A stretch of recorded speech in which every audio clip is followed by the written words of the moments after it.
Welcome to study academy. मैं आप सभी का प्यारा टीचर दीपक सर। संस्कृत की अगली कड़ी में एक नया चैप्टर जो कि बहुत ही इंपॉर्टेंट है, लाइफ से एकदम जुड़ा हुआ है। सभी लोग इस सभी पल से गुजरते हुए आए हैं और सा चैप्टर एकदम इंटरेस्टिंग पिक्चर के साथ, धमाकेदार के साथ आ गया हूँ, प्रेजेंट हो गया हूँ आप सभी के लिए। चैप्टर का नाम है संस्कृत के चैप्टर नंबर 6 भारतीय संस्कार। क्या है? भारतीय संस्कार। भारतीय संस्कार है चैप्टर का नाम। क्या है? भारतीय संस्कार। संस्कार कितने हैं?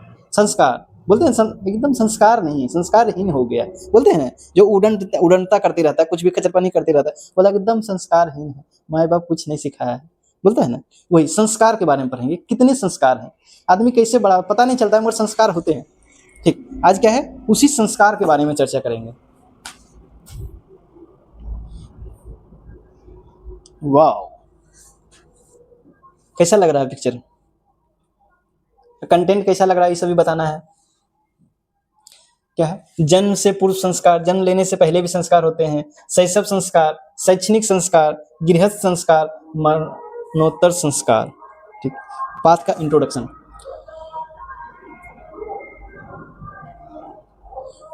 पाठ का परिचय, इंट्रोडक्शन। भारतीय संस्कृति की सबसे बड़ी विशेषता है, भारतीय संस्कृति की सबसे बड़ी विशेषता है कि यहाँ जीवन के हर चरण में संस्कार का पालन किया जाता है। रिचुअल यानी संस्कार का पालन किया जाता है। संस्कार शब्द का अर्थ है, संस्कार शब्द का अर्थ है शुद्धिकरण या दोषों को दूर करने को ग्रहण करना। यानी संस्कार को आप ग्रहण कर लेते हैं, संस्कार को आप मानने लगते हैं, तो ऑटोमेटिक है कि आपके साथ जो बुराइयां हैं, दुख है, परेशानियां हैं, वो क्या है, धीरे धीरे दूर होने लगेगा। आपके मन में जो द्वेष है वो सब धीरे धीरे दूर होने लगेंगे, शुद्धिकरण हो जाएगा, दोषों का निराकरण होने लगेगा।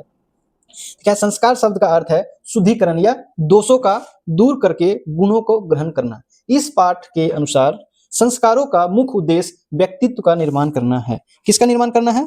व्यक्तित्व का निर्माण करना है। हाँ, कुल संस्कार कितने हैं?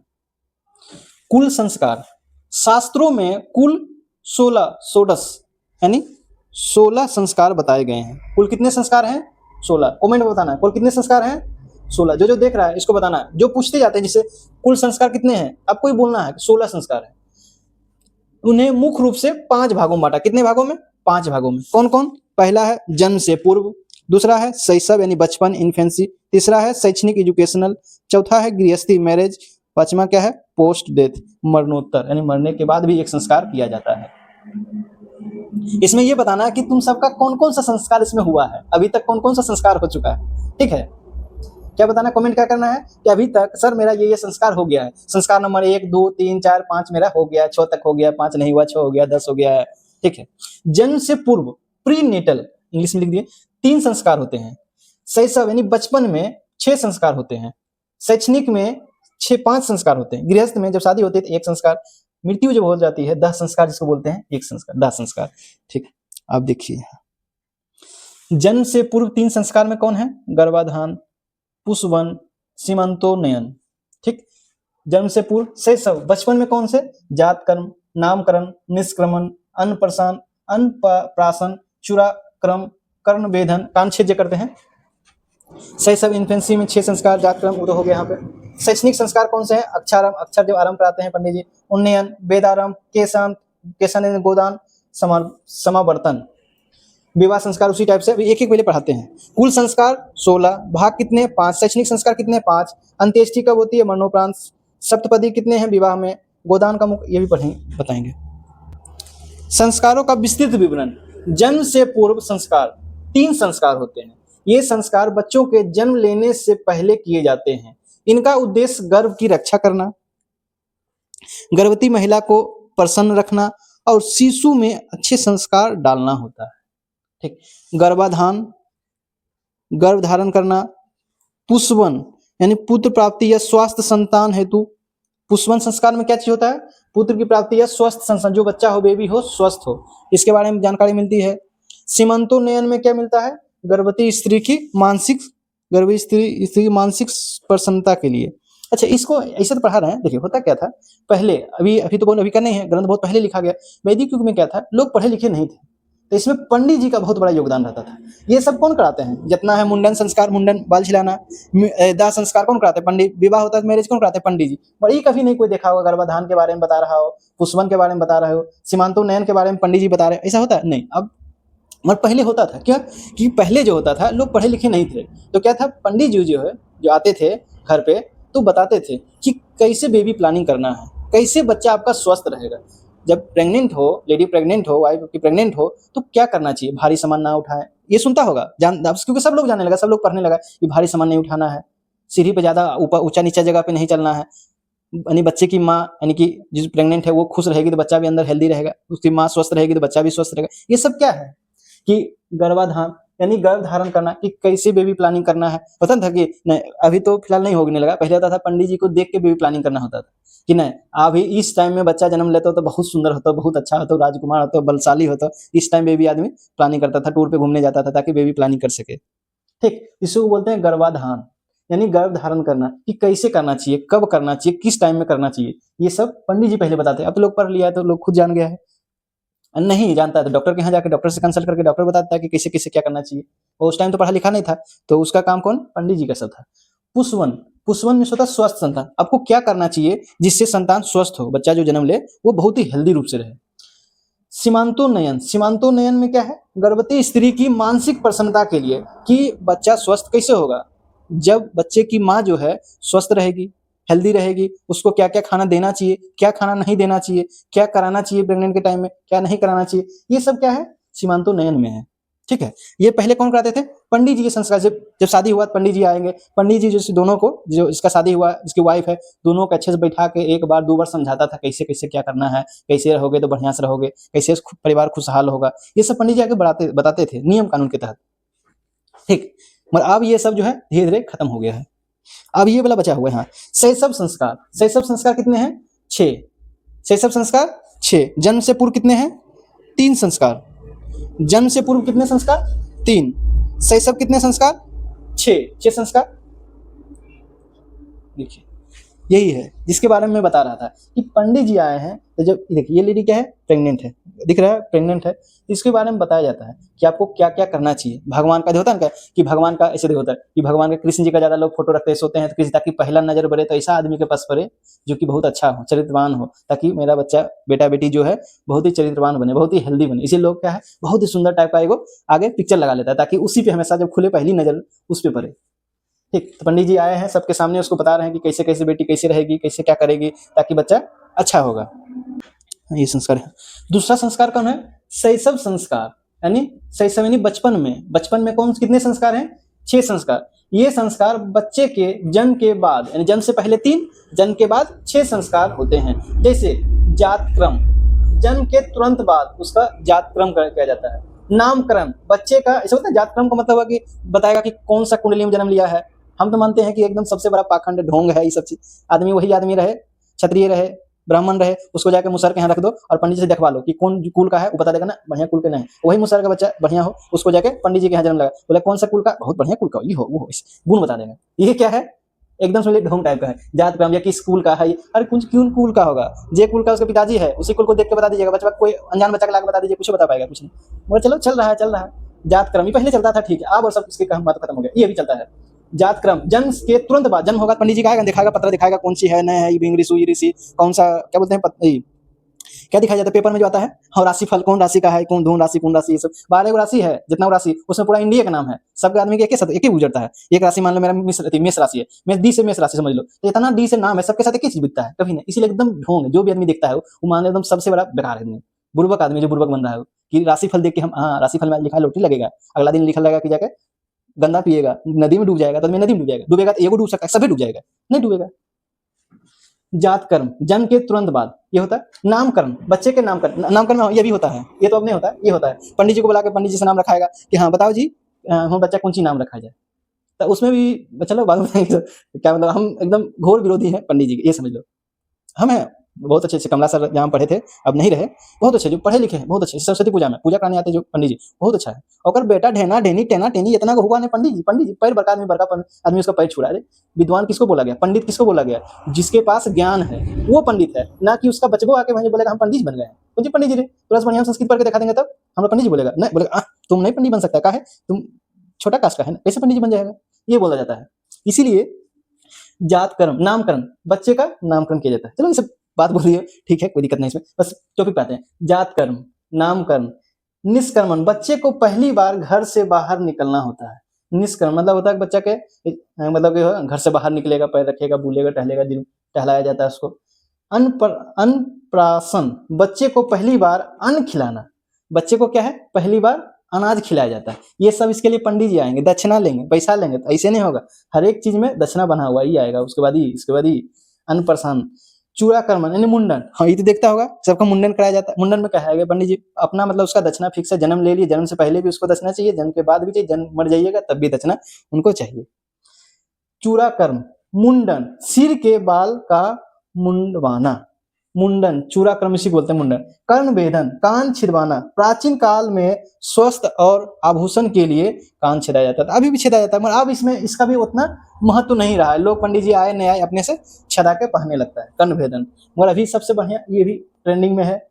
फिर कहाँ गया है मुंडन, चूड़ाकर्म, ये सब ट्रेंडिंग में भी सब चल रहा है, और सब धीरे धीरे इसका महत्व धीरे धीरे कमते जा रहा है, धीरे धीरे पढ़ते जाएगा, धीरे धीरे ये भी सब कम जाएगा। देखिए बच्चा क्या है, छोटा सा शिशु क्यूट सा बेबी जन्म लिया है, इसका क्या है पंडित जी आया बताएगा भाई कौन कुल का लिया है, क्या नाम रखना है, इसको अन्न खिलाना है नहीं खिलाना है, सब ये सब प्रोसेस पंडित जी का चल रहा है। शैक्षणिक संस्कार, अब क्या है बच्चा जन्म लिया, अब बड़ा बच्चा होगा तब को शिक्षा दिया जाएगा, तब शैक्षणिक संस्कार यानी कि शिक्षा। अभी के नहीं, गुरुकुल बहुत पहले के बारे में बताया गया है। शैक्षणिक संस्कार कितने हैं? 5। शिक्षा ग्रहण करने के दौरान ये संस्कार होते हैं, जैसे अक्षरारंभ, बच्चा अक्षर और अंक लिखना शुरू करता है अक्षरारंभ में। जैसे इसका बहुत अच्छा से एग्जाम्पल बताते हैं, कोई दिल पे नहीं लेना है, बस ऐसे जोक टाइप के बोल दिए। सीधे क्या होता है जब बच्चा जब मतलब अक्षरारंभ करने की बारी आती है तब उसको पंडित जी को बुलाया जाता है, और एक बहुत ही एकदम सुंदर एकदम कॉपी या स्लेट लाएगा, उसमें चांदी का कलम लाएगा और लिखाएगा। बच्चा तो लिख नहीं पाएगा, उसकी मम्मी को लिखो बलशाली, मतलब क्या है पहला वर्ड ऐसा लिखिए धनुषधर बलशाली, ताकि हम बलशाली हों, विद्वान, हम विद्वान बने, जो पहला वो अक्षर लिखा था, बहुत बढ़िया बढ़िया वर्ड।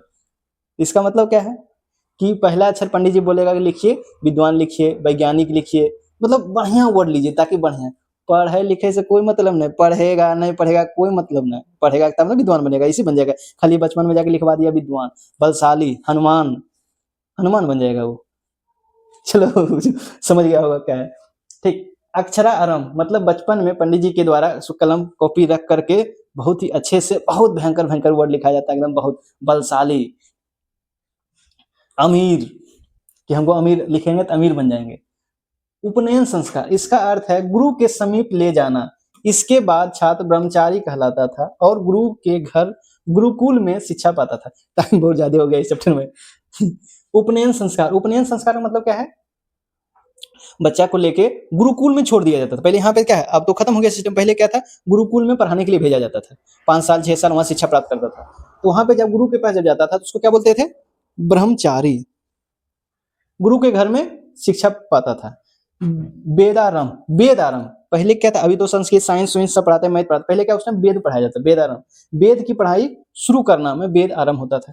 केशांत यानी केशांत गोदान, गुरुकुल में दाढ़ी बाल बनवाना, उसको बोलते हैं केशांत, इसमें गाय का दान मुख होता था, इसलिए इसे गोदान संस्कार भी कहा जाता था। समावर्तन, शिक्षा पूरी होने पर गुरु के घर से अपने घर लौटना, इसमें गुरु शिष्य को उपदेश देकर विदा करते थे, जैसे सत्य बोलो, सदा सत्य बोलना चाहिए, धर्म का पालन करना चाहिए, ये सब उसको शिक्षा देकर भेज देते थे गुरुकुल से घर की ओर, ताकि घर में जाके नया गृहस्थी घर फैमिली स्टार्ट करो। ये कौन कौन सा संस्कार हो गया, 5 गो, अक्षरारंभ, उपनयन, वेदारंभ, केशांत, समावर्तन। ठीक, देखो ठीक आया है सब अपना क्या है, बच्चा को गुरुकुल में छोड़ने के लिए, ताकि पंडित जी इसको बढ़िया से शिक्षा दीक्षा दे सके, पढ़ा सके।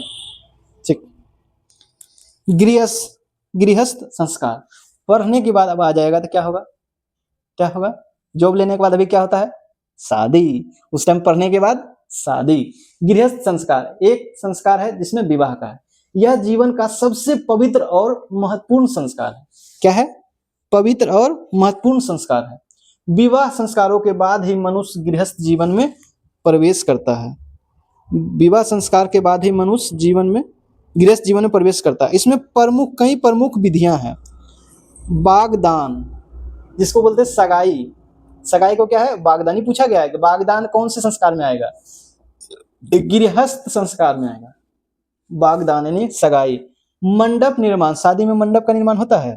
मंडप निर्माण किस में आएगा? गृहस्थ संस्कार में। वर वधू का निरीक्षण, वर वधू को देखने जाएगा, परखने जाएगा, भाई बढ़िया सुंदर है, लड़का बनो, काला रहे, करोठा रहे, लड़की एकदम सुंदर चाहिए, गोर चाहिए, सुशील चाहिए, ये सब कहाँ पता चलेगा?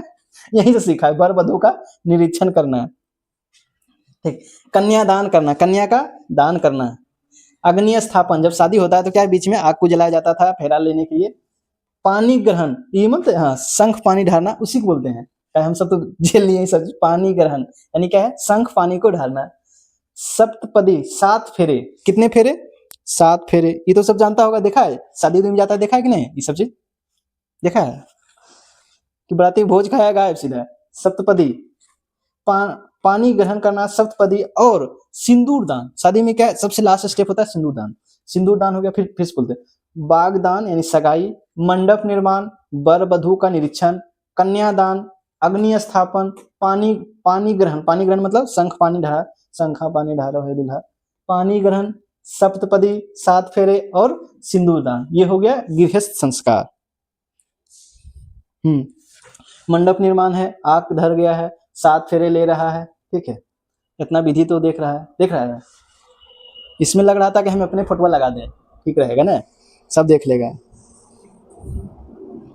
ठीक। मरणोत्तर संस्कार, मरने के बाद अब अंत में एक बचा संस्कार, मरणोत्तर संस्कार। एक संस्कार अंत्येष्टि से बोलते हैं, मृत्यु हो जाता है तो जलाते हैं उसको, अंत्येष्टि संस्कार। 10 कर्म जो बोलते हैं, 10 कर्म करते हैं। मृत्यु के बाद अंत्येष्टि संस्कार किया जाता है, जिसे दाह संस्कार भी कहते हैं। यह मानव जीवन का अंतिम संस्कार है। राम नाम सत्य है, सबका ही गत्य है। ठीक। क्या है? लास्ट में आदमी जन्म लिया, जन्म से पहले पंडित जी की झोली भरिए, जन्म के बाद भी पंडित जी का झोली भरिए। ठीक, खत्म। पंडित जी तो रूम घुसा जाएंगे पूरा एकदम। ठीक। जन्म से पूर्व 3 संस्कार, गर्भाधान, पुष्पन। ठीक, 3 संस्कार, 1 2 3। फिर शैशव में कितने? 6 संस्कार, 1 2 3 4 5 6 को। गृहस्थ में 1 संस्कार है। शैक्षणिक में कितने संस्कार? 5 संस्कार। गृहस्थ में 1, अंतिम में 1। 16 संस्कार एक चैप्टर में कंप्लीट हो गया है। हाँ, परीक्षा के लिए महत्वपूर्ण प्रश्न क्या है? कुल संस्कार कितने हैं? 16 संस्कारों को कितने भागों में बांटा गया है? 5 भागों में। शैक्षणिक संस्कार कितने हैं? 5। अंत्येष्टि संस्कार कब होता है? मरने के बाद। सप्तपदी और सिंदूरदान किस संस्कार में होता है? विवाह संस्कार में। भारतीय दर्शन का महत्वपूर्ण स्रोत क्या है? संस्कार। किस संस्कार में गोदान का मुख्य कर्म है? केशांत संस्कार में, या गोदान संस्कार भी बोलते हैं। निष्कर्ष, संस्कार मनुष्य के दोषों को दूर करते हैं और मानवीय गुणों को समावेश करते हैं। आज के आधुनिक युग में भले ही कुछ विधियां बदल गई है, जैसे पता ना पहले कुछ होता था, बदल गई है, लेकिन संस्कारों का मूल भाव और महत्व आज भी भारतीय संस्कृति में जीवित है। कैसा लगा है वीडियो? ये तो सबके अभी आधा, हाँ, ये कमेंट करना है कि अभी आपके पास तुमने से कौन कौन सा संस्कार हो गया। ठीक है, कमेंट करना है। कोई इसको दिल पे नहीं ले, मजाक में भी कुछ वीडियो कुछ बात बोले थे, उसमें खासकर पंडित जी तो एकदम मजाक में नहीं लीजिएगा। ठीक, बस एक गुजारिश है कि इसको पढ़ने के बाद इसको छोड़ना नहीं है। इतना बार में हम रिपीट करते हैं कि इसको देखना है, इसका ऑब्जेक्टिव लगाना है, तब मेरा मेहनत किया हुआ, इतना बढ़िया से मेहनत किया हुआ सार्थक होगा, नहीं तो बेकार हो जाएगा ये सब चीज, इसका कोई महत्व नहीं रहेगा। ठीक है, जितना मेहनत हम किए एकदम बेकार चल जाएगा। मैं ऐसा करता हूँ कि मेहनत बेकार नहीं जाएगा, और जितना मेहनत कर रहे हैं उसके लिए तुम सभी दोस्तों को बीच में सपोर्ट करोगे, शेयर करोगे, लाइक करोगे और चैनल को ग्रो करने में हेल्प करोगे। और मैं इसी तरह तुमको हर एक सब्जेक्ट का धीरे धीरे सब वीडियो डालते रहूँगा। Okay, all the best.